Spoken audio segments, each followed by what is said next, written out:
mga kapwa mo kongresista dati, mukhang kakasuhan na.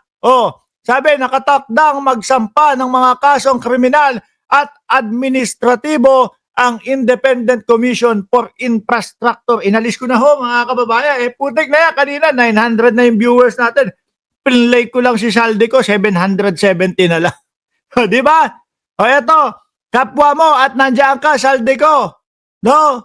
Mga editor, iduktong nyo na lang to, kay saldi ko, ha? Para naman,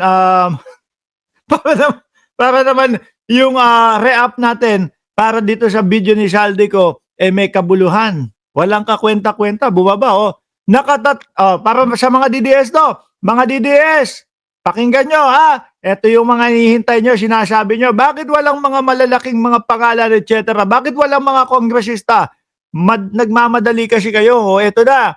Nakatakdang magsampa ng mga kasong kriminal at administratibo ang Independent Commission for Infrastructure or ICI laban sa ilang miyembro ng Kamara na tinaguriang kontraktor kabilang si dating Ako Bicol Representative Saldico.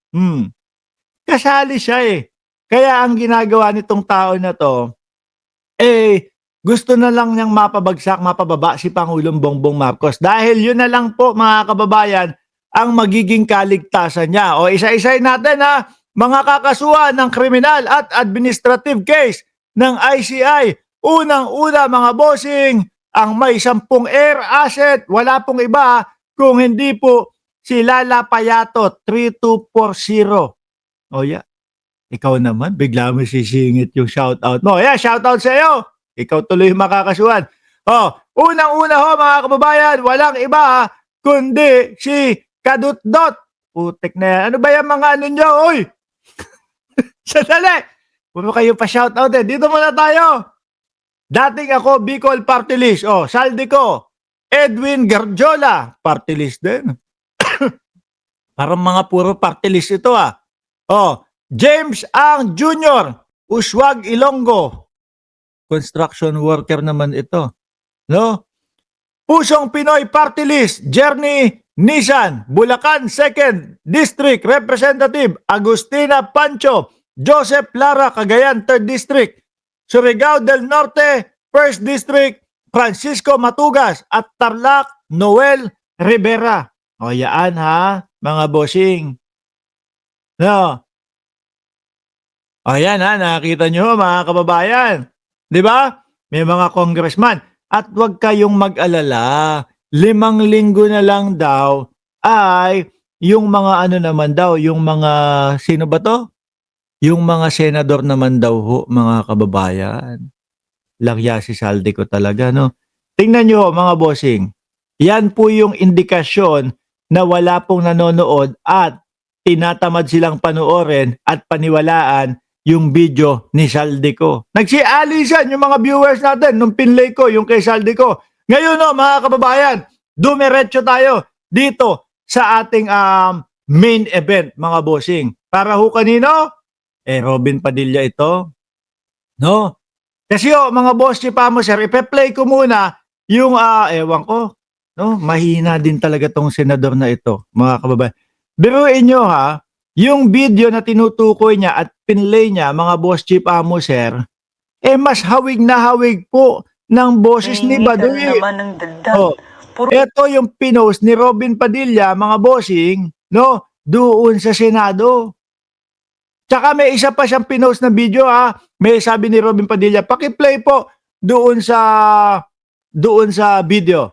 Si Pangulong Bongbong Marcos nung nagbibiro doon sa kampanya kasi inaatake siya ng mga troll. Ewan ko mga bossing, hindi marunong umalam kung ano ang joke, kung ano yung mga hindi dapat seryosohin. Nakakahiya, no? Kaya po kung makikita nyo, diyan po sa ating sa title po natin, mga kababayan, nakakadiri ka. Ako po ang may reaction nun kay Robin Padilla. Biruin mo naman, pakita pero hindi pala yun yung topic. Biruin mo naman, pakita yung katangahan. Di ba? Pakinggan nyo mga kababayan, eto, hindi porkit nandiyan yung mukha ni Badoy, siya na yung sinasabi ko. Okay? na may gawa nito o siya yung kausap. Pero mga kababayan, pakinggan ho natin kung sino sa tingin ninyo ang mas malapit na boses, si Atty. Claire Castro or etong si Badoy. Humingi ka na naman ng dagdag. Puro palpak naman yung mga vlogger mo. Pasensya na, madam. Ginagawa naman po namin lahat Oh. ng mga script na fino-forward sa amin eh. Oo. Ba puro palpak yung mga vlogger nyo? Yan po ba ang boses ni Atty. Claire Castro? Isa ba dyan ang boses ni Atty. Claire Castro? Lang yan naman yan. Ewan ko kung nag-aanga-angahan na lang si Robin Padilla or kung talagang hindi niya alam. No? Bakit to, mga kababayan? Biruin nyo, galit na galit, inis na inis, buwisit na buwisit sila kay Atty. Claire Castro. Bakit to? Kasi yung mga banat nila sa presidente, sinosoplak. Di ba? Yung mga banat nila sa presidente, hindi nakakalusot. Yung mga pame-make news ng mga DDS na mga vlogger, hindi ho nakakalusot, mga kababayan, kay Atty. Claire. So ikaw, marinig mo pa lang yung boses ni Atty. Claire, nabubisit ka na, naiinis ka na. Di ba? Kabisado mo na yan, nakapikit ka nga eh, o pikit. Alam mo na si Claire Castro yung nagsasalita eh. O eto, putragis na yan, tinawag na bobo yung mga vlogger nila. Sinunod naman po namin. Puro nga kayo palpak eh. Puro kayo hingi ng budget, wala naman nangyayari. Ilan ba hawak mo na class A? Wala po akong hawak na class A. Puro class D lang po. 20 na troll. Ayun, yung mga ganyan. Sino ba yung 20 na troll? Dami nyo Sino ba yung mga troll? Yung mga troll ba? Kami, ako? Na eto, may mukha, may pinapakita? No, kayo ba dyan na mga may litrato? O yung mga troll na magko-komento, oy, bayad ka. Oy, adik ka din. Oy, ganito ka. Puro ganun yung sinasabi, paulit-ulit, paulit-ulit. Eto, ilang minuto na tayo nagsasalita dito. Di ba? Kagaya niya, si Lemuel. Ilang minuto na tayo nagsasalita dito? 35 minutos na. Pero lahat ng sinasabi ni Lemuel, Baguio, mga kababayan, ni hindi tumutugma doon sa ating pinag-uusapan. Bakit? Ganyan po ang utak ng mga DDS. Hindi kayang sumabay sa pinag-uusapan or hindi kayang ipagtanggol yung kanilang mga iniidolo. Di ba? Mabuti pa kumanta ka, matuwa pa kami. Di ba? Walang kalatoy-latoy yung mga kinukomento ho, mga kababayan.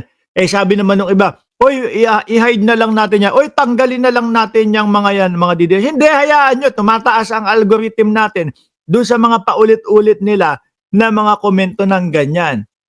Di ba? Tinutulungan nila tayo. Ganyan ang utak ng mga troll ho, mga bossing.